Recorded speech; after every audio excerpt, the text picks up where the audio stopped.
Hello, this is Rockstoom, and this is going to be my Dead Cells submission. So this is going to be for the any percent category. The major change here is this is patch 1.4, and they made a change to death orbs where they are now a mono survival item. Previously, we were running Giant Killer with heavy nades. Heavy nades is a burst item, if you will. And the major thing for boss fights specifically with Giant Killer is we had no DPS item. A DPS item obviously being something that allows for a lot of damage uptime versus just a burst of damage. The burst will only go so far. It does good damage in a window to help you kill enemies typically, and that's good. It helps you get velocity. But for the most part, it's gonna lack on the bosses. You want to be able to kill the bosses fast without, with a guarantee. You don't want to have to hope that you have really good uptime with your melee weapon.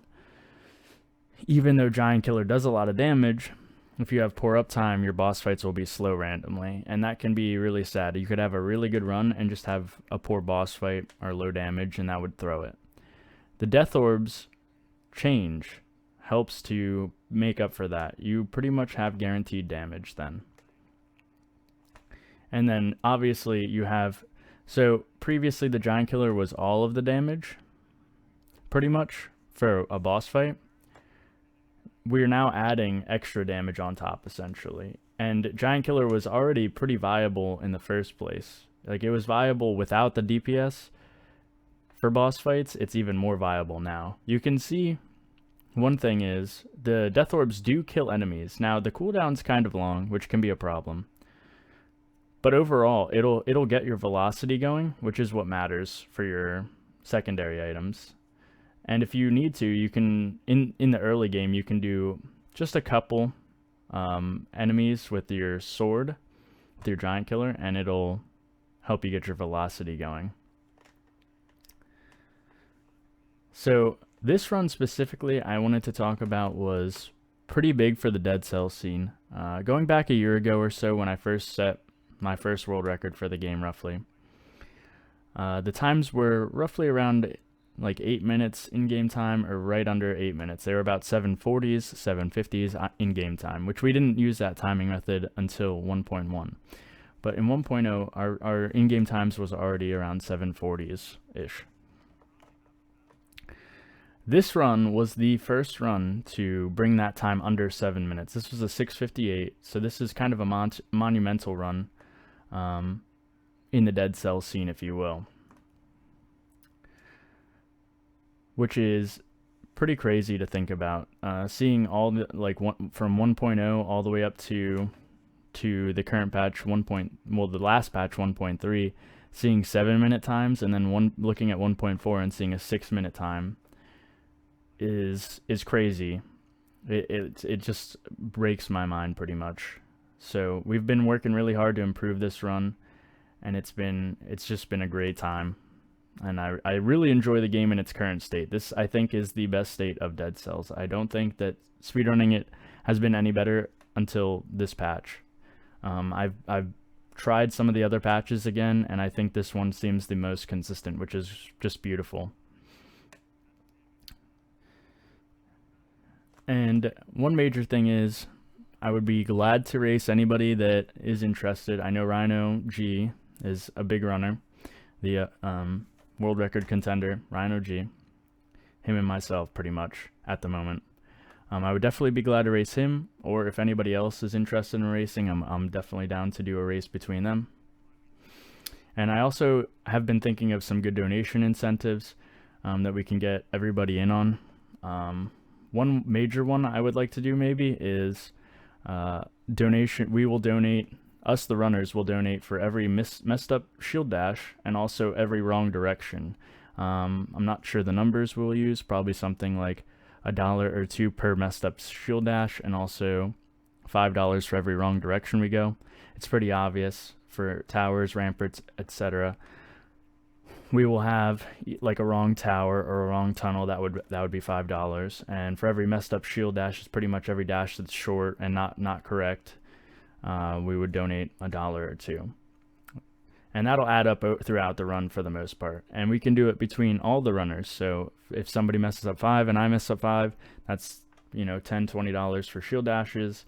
And say we get, however we do that. We could do it, player does it based on their run, or we could do it everybody's together, combined. I'd have to talk to the other runners to decide on that. So I have a nice like little donations incentive, I feel like, for the run, to get all the viewers in on it as well, if they so wish to match us on that. I think that's a really cool incentive for them. I've seen in other marathons where people donate per death or for certain games, maybe like Celeste, for example, where you can die and still continue the run. And it doesn't really lose you a whole lot of time. It loses you good time in a world record standard, but as far as just the run itself, you only lose probably 3 to 5 seconds for a death. And that doesn't really affect the run a whole lot, again, unless you're going for, personal best or something. But yeah, where they donate for that, and I see a lot of times people get in on that, and I think that's really awesome. So that's my idea for that.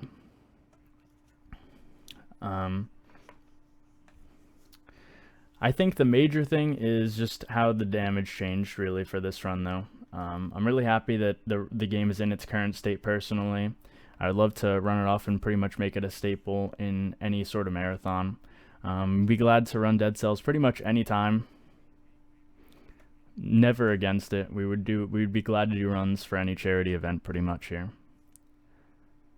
I'm pretty sure Rhino has asked me or mentioned doing races every one pretty much, so I think he'll be always down, and I too will be absolutely free to do any races as well. And I can totally run the game solo if that's not the case as well, so I don't mind either way. So here we are, we're coming into the end of the run here. So here we can focus on the damage change. Giant Killer was pretty rough with Timekeeper. I think I have a mediocre one here, I'm not sure. You can see the damage though is pretty solid with the Death Orbs. The Death Orbs are doing a good portion there, burning it down. And here I ended up stumbling just a little bit because I couldn't get that hit off in time. It was a little slow.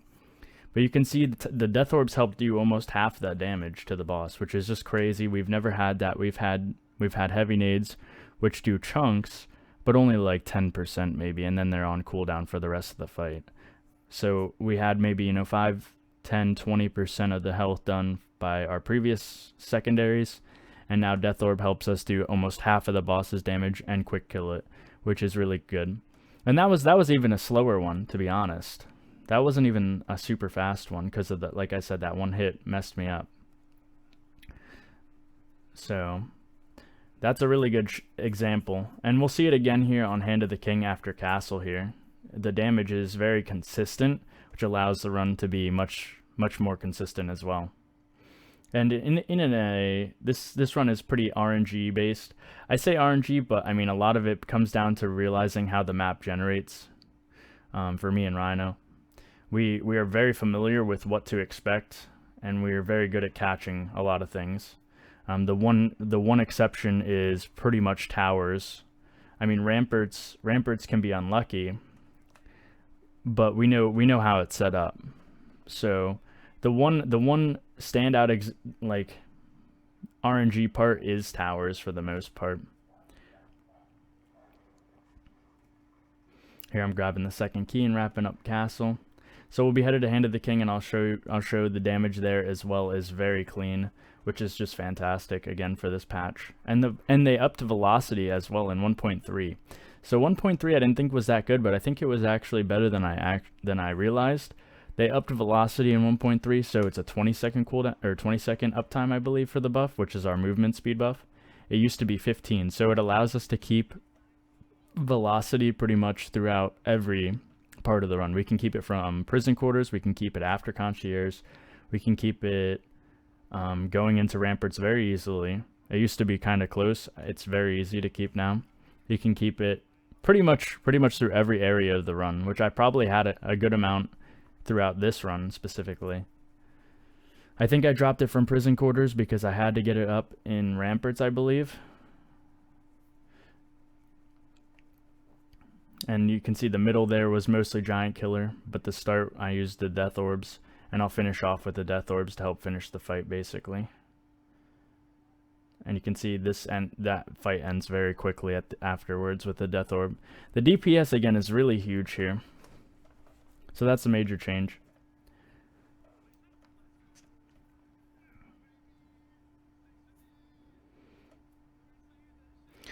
And again, we would love to put this run into any marathon.